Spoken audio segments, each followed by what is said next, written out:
Bismillahirrahmanirrahim. Assalamualaikum warahmatullahi wabarakatuh. Nama saya Nur Balkis binti Baharom, nombor matrik 055813. Okay, pada hari ini, kumpulan kami akan membentangkan tajuk reka bentuk kajian kualitatif sejarah.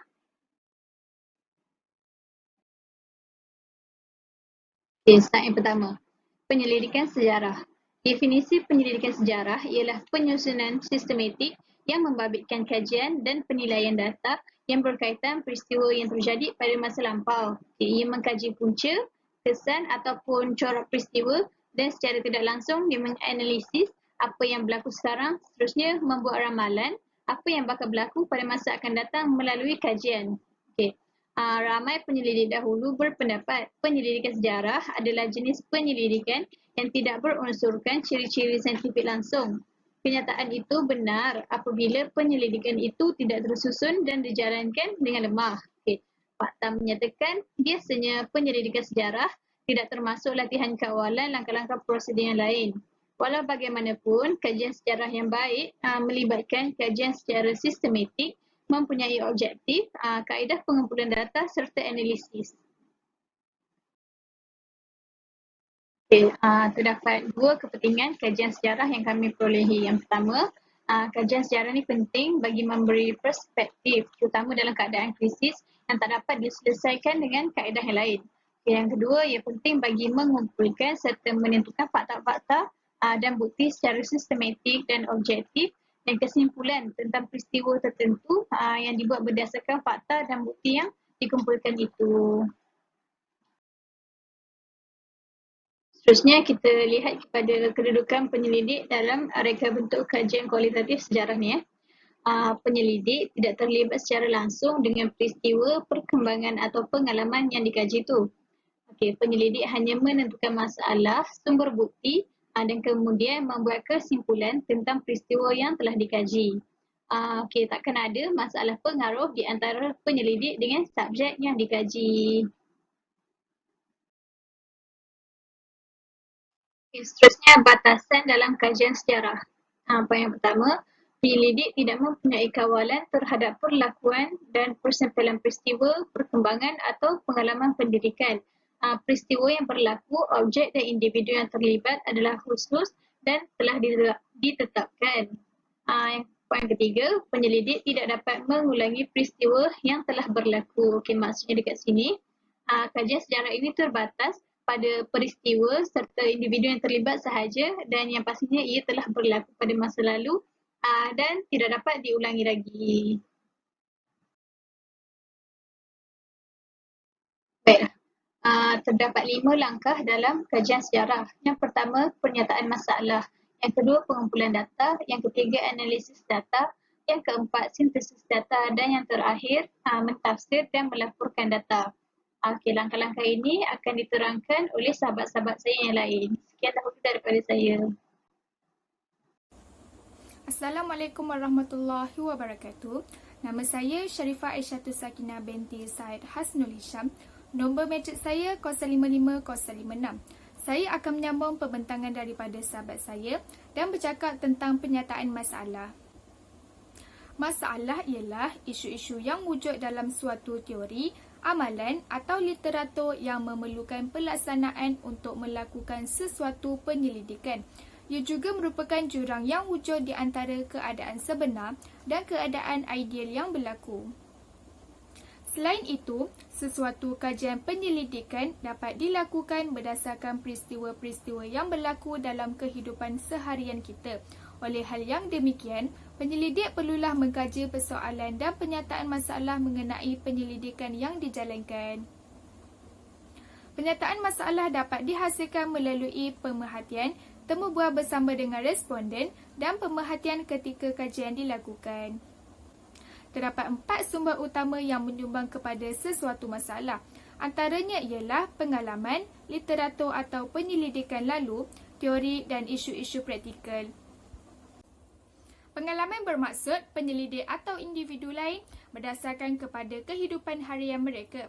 Literatur atau penyelidikan lalu merupakan sesuatu dapatan penyelidikan yang mempunyai aspek atau hal tertentu yang masih belum ditangani, Manakala penyelidikan lalu boleh dijadikan perangsang atau pemangking kepada satu atau lebih penyelidikan lanjutan. Teori bermaksud, kekurangan dalam teori-teori yang diguna pakai turut boleh dijadikan suatu masalah penyelidikan. Isu-isu praktikal pula merupakan isu-isu yang memerlukan penyelesaian seperti pemilihan buku teks dan konsep kendiri guru. Terdapat pelbagai cara untuk menulis pernyataan masalah berdasarkan 4 sumber utama yang saya telah sebutkan tadi. Antaranya ialah, penyelidik perlulah menjelaskan perkara yang dikaji dan batasan setakat mana penyelidikan itu perlu dilakukan. Selain itu, setiap penyelidikan haruslah mengandungi penjelasan mengenai pemboleh ubah atau istilah penyelidikan tersebut. Di samping itu, mereka juga wajarlah menyatukan penyelidikan dalam bentuk operasi. Sebagai contoh, sebab pelajar hadir lewat ke sekolah. Akhir sekali, penyelidik perlulah merumuskan segala kajian yang dilakukan secara jelas. Hal ini kerana keseluruhan penyelidikan perlulah betul-betul fokus kepada tujuan dan matlamat kajian itu dilakukan. Okey, itu sahaja daripada saya.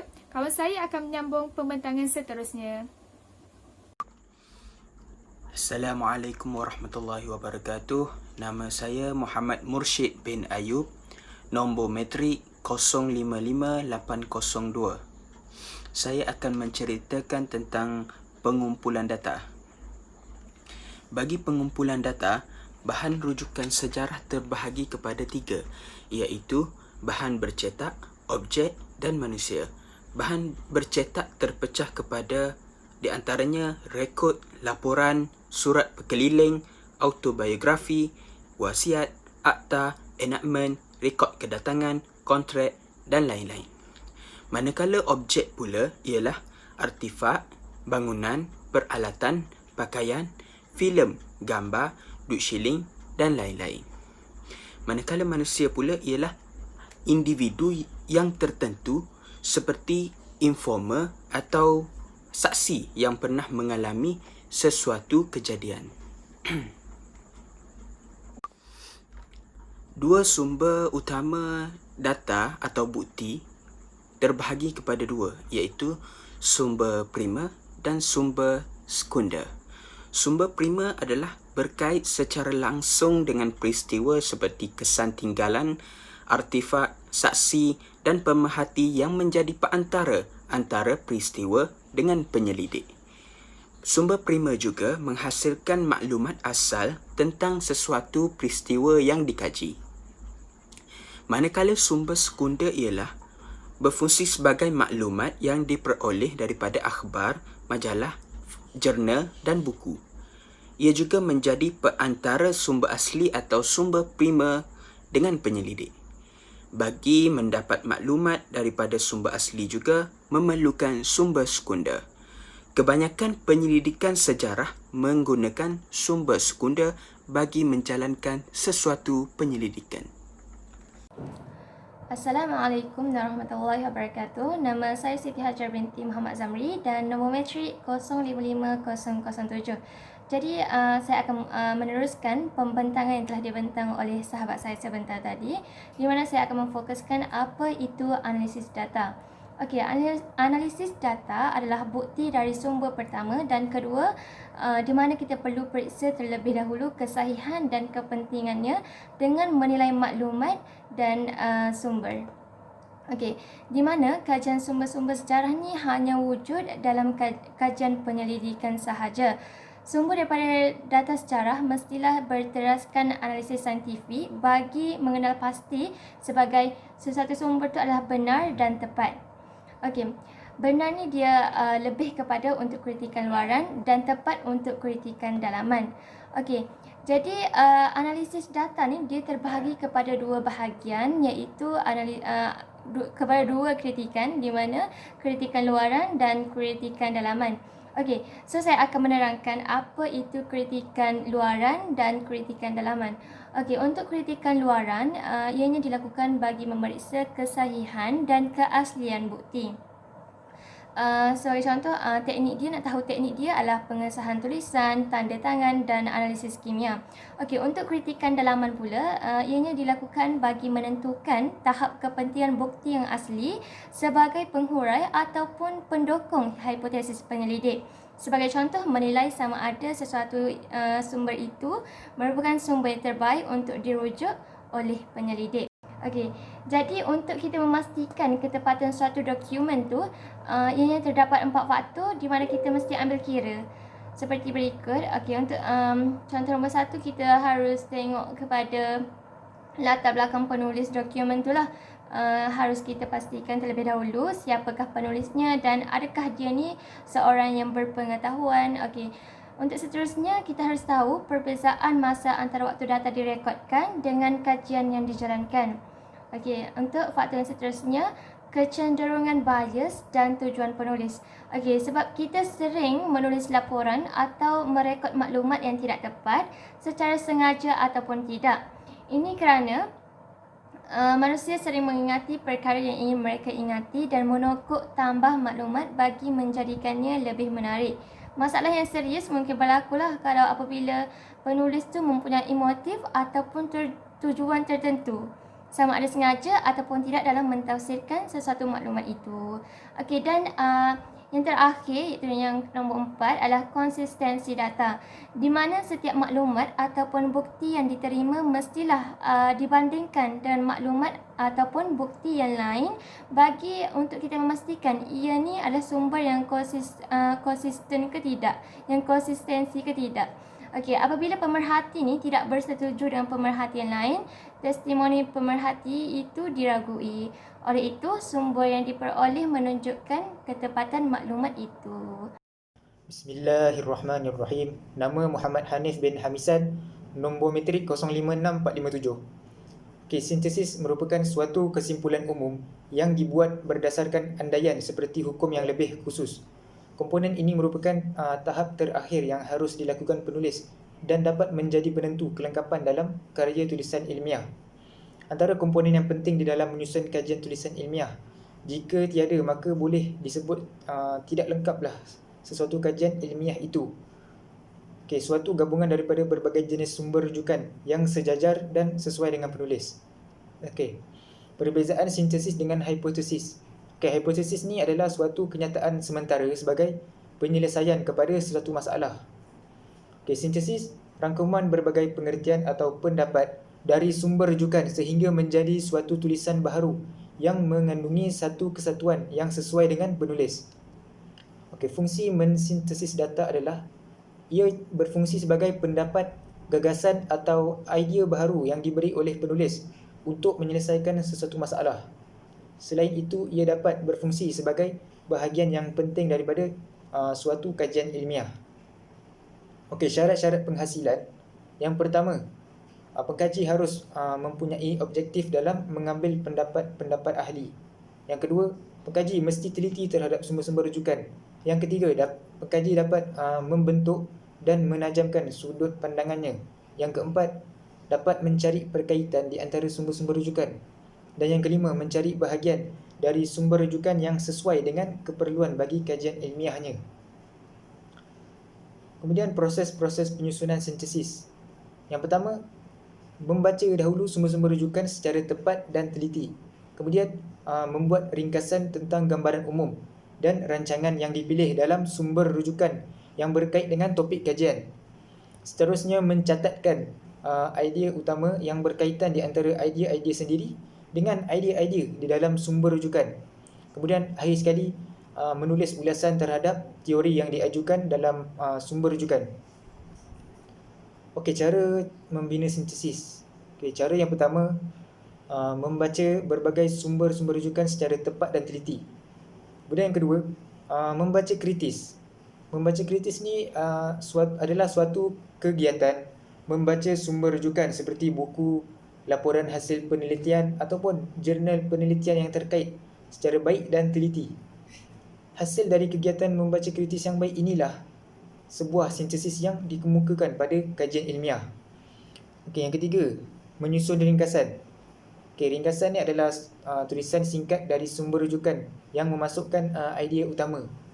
Lalu, ia disusun secara turutan sesuai dengan urutan dalam sumber rujukan.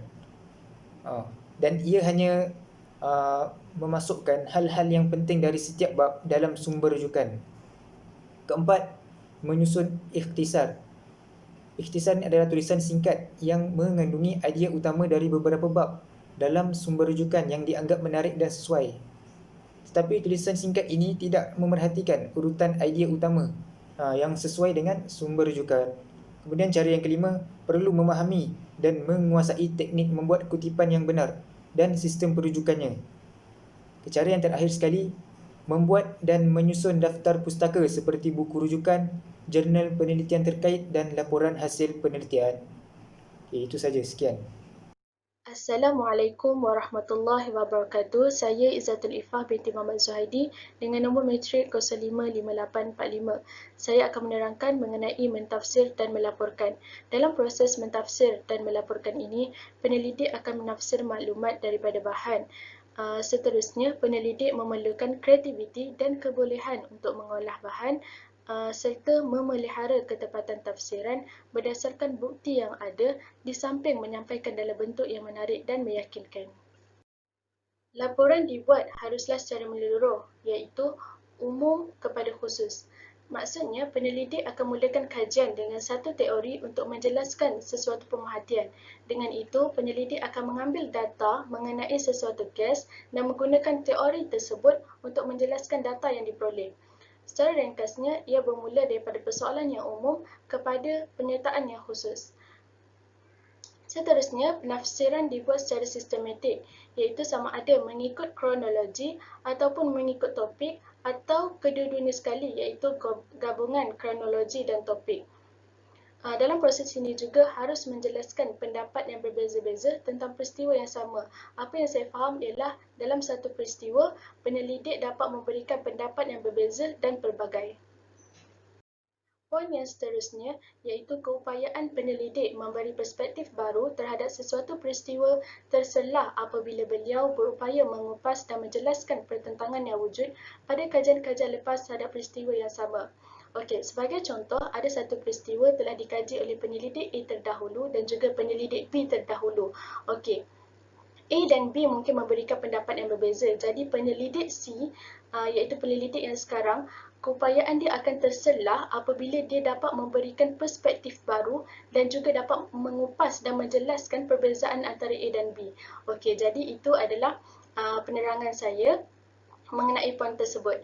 Okey, seterusnya, poin seterusnya iaitu poin yang terakhir, dapatan perlu disebarkan bagi memperkukuhkan teori, pemahaman dan penghayatan terhadap sesuatu peristiwa. Setakat itu saja daripada saya. Jadi saya akan menyerahkan kepada pembentang yang seterusnya. Terima kasih kepada sahabat yang telah membentang. Saya akan meneruskan pembentangan. Saya Siti Nurzuleika Mitra Sarudin, nombor matrik 056449. Baiklah, kita masuk kepada contoh artikel kajian sejarah. Tajuk artikel tersebut adalah Isu anti minyak sawit dan peranan surat khabar AS dalam mencorakkan hubungan Malaysia dengan Amerika Syarikat pada 1986 sehingga 1989. Kita masuk kepada pernyataan masalah. Persoalan yang timbul adalah untuk mengetahui laporan mengenai surat khabar Amerika Syarikat yang berupaya mencorakkan hubungan Malaysia dengan Amerika Syarikat dalam kempen anti minyak sawit di Amerika Syarikat. Di samping itu, pengkaji ingin mengetahui respons Malaysia ke atas kempen anti minyak yang dijalankan di Amerika Syarikat dan kesan yang berlaku ke atas hubungan perdagangan minyak sawit di antara Malaysia dan Amerika Syarikat dalam isu ini. Hal ini kerana kerajaan Amerika Syarikat cuba memburukkan bahawa minyak sawit di Malaysia mengandungi lemak tepu yang tinggi serta membuat laporan yang telah diterbitkan dalam surat khabar iaitu New York Times serta Washington Post. Selain itu, laporan anti minyak sawit ini bertujuan untuk melindungi industri minyak berasaskan tumbuhan di negara mereka. Seterusnya, pengumpulan data. Dalam contoh artikel ini juga dapat dilihat kaedah pengumpulan data melalui rujukan yang terletak di bahagian akhir artikel. Penyelidik menggunakan kedua-dua sumber pengumpulan data iaitu sumber primer dan juga sumber sekunder. Sumber primer dapat dilihat penyelidik telah menemubual beberapa orang yang terlibat dalam kajian ini, contohnya menemubual Tun Dr. Mahathir Mohamad pada 23 November 2017. Manakala sumber sekunder pula dapat dilihat melalui penggunaan buku, jurnal dan akhbar sebagai bahan rujukan utama Contohnya, New Straits Times pada 11 Disember 1988. Seterusnya kita masuk kepada analisis data. Artikel ini menggunakan metod penyelidikan sejarah melalui penelitian data arkib dan kepustakaan. Kaedah kritikan dalaman digunakan untuk memastikan kredibiliti data sebelum memulakan proses penulisan. Sebahagian besar data primer yang digunakan dalam tulisan ini adalah rekod Parlimen Malaysia, rekod Kongres AS dan laporan surat khabar. Kaedah temubul secara langsung turut digunakan bersama Tun Dr. Mahathir Mohamad, Perdana Menteri Malaysia pada 1981 hingga 2003 dan juga pada 2018. Dan Datuk Dr. Ilanggo Karupanan, mantan Ketua Penolong Setiausaha Bahagian Perancangan Dasar Kementerian Luar Negeri pada 2000 sehingga 2006. Data sekunder kajian ini menggunakan kajian dan penulisan terdahulu yang telah diterbitkan dalam bentuk artikel, dalam jurnal dan buku. Seterusnya kita masuk kepada sintesis data. Kejatuhan jumlah ekspor ini juga menunjukkan kejayaan kempen anti minyak sawit yang dijalankan AS melalui surat khabar telah mendorong kebanyakan pengusaha pemprosesan makanan AS untuk menghentikan penggunaan minyak sawit dalam produk keluaran mereka. Frasa tersebut adalah sebuah sintesis yang dikembangkan atau idea daripada penulis. Ia susulan dari penyataan kadar pertumbuhan ekspor minyak sawit ke AS semakin menurun. Penelitian ini disokong oleh sumber rujukan iaitu berlakunya peristiwa kempen anti minyak sawit yang bermula pada tahun 1986. Maka terhasillah gagasan oleh penulis dengan penyataan seperti yang disebutkan tadi. Kita masuk kepada mentafsir dan melaporkan. Berdasarkan hasil ujian dalam Raja 1 kajian tersebut didapati minyak sawit mengandungi minyak tepu tertinggi iaitu 53.3% berbanding dengan lemak lembu. Ayat di atas merupakan bahan atau dapatan yang diperolehi oleh penyelidik. Perkara ini jelas menunjukkan laporan yang diterbitkan oleh surat khabar New York Times telah mendorong ahli Kongres AS untuk mencadangkan atau melabel minyak tropika sebagai minyak yang mengandungi lemak tepu yang tinggi dan sebagai usaha untuk melindungi industri minyak berasaskan tumbuhan AS. Ayat di atas merupakan tafsiran atau laporan yang dibuat oleh penyelidik melalui bahan yang diperolehi. Kesimpulannya, kajian sejarah ini adalah usaha mempelajari fakta serta membuat kesimpulan berkaitan peristiwa lampau mempunyai kadar ketepatan yang rendah berbanding kajian lain. Banyak bergantung kepada penyelidikan berteraskan eksperimen dan deskriptif. Penyelidik banyak bergantung kepada penilaian dan interpretasi sendiri dalam menentukan kebenaran. Tujuan langkah-langkah seperti penyataan masalah, pengumpulan data dan lain-lain lagi dalam kajian ini adalah untuk mengenal pasti kebenaran sebenar bukan sekadar untuk menyatakan fakta yang sama. Sekian sahaja daripada kami.